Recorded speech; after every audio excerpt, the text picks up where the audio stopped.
Hi guys, welcome to today's episode of q&abc.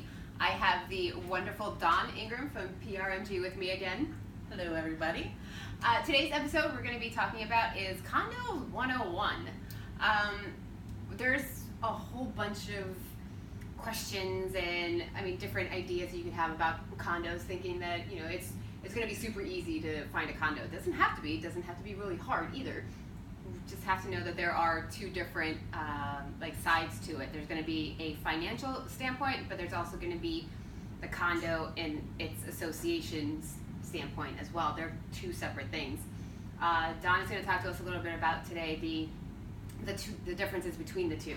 So say that I come and I'm helping a client of mine find a condo, and we're doing the whole process of doing the financial part and everything, but they have an FHA approval and they decide they want to go for a condo. Okay, the first thing everyone needs to keep in mind is that in order to get a condo financed, they have to be on an approved list. So FHA has their own approved list of condominium associations that they've already basically vetted, and same with conforming for Fannie Mae and such.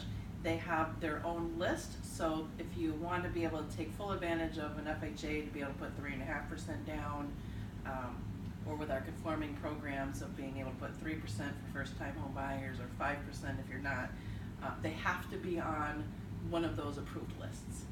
And from what I've heard, that approved list is not so long. It's not a long list.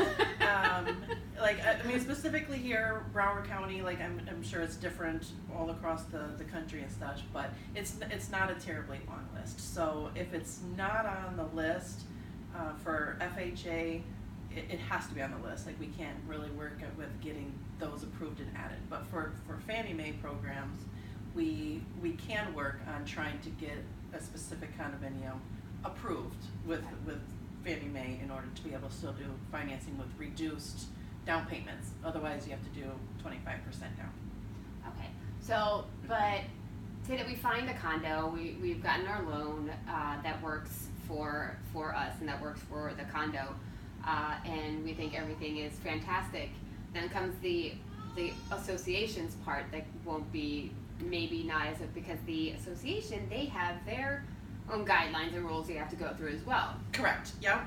So on the financing side of it, we just need some basic things. They need to have so much money set in their reserves, in their budget, for any unforeseen situations. We need to get a questionnaire filled out, which basically checks if there's any active litigation, if they're currently being sued, if they're suing for other, suing others or whatever. So there's things that we can do to try to get that condo approved. However, like you mentioned, the association has their own approval methods or guidelines as well.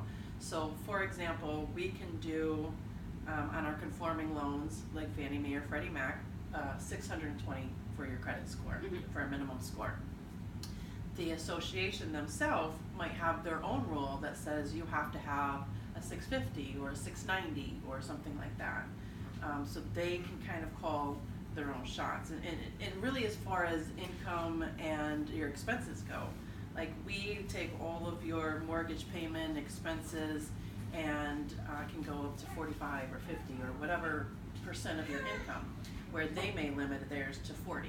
So you just have to be aware of what their guidelines are as well, because they may qualify financially, but they may not qualify according to the association's application requirements.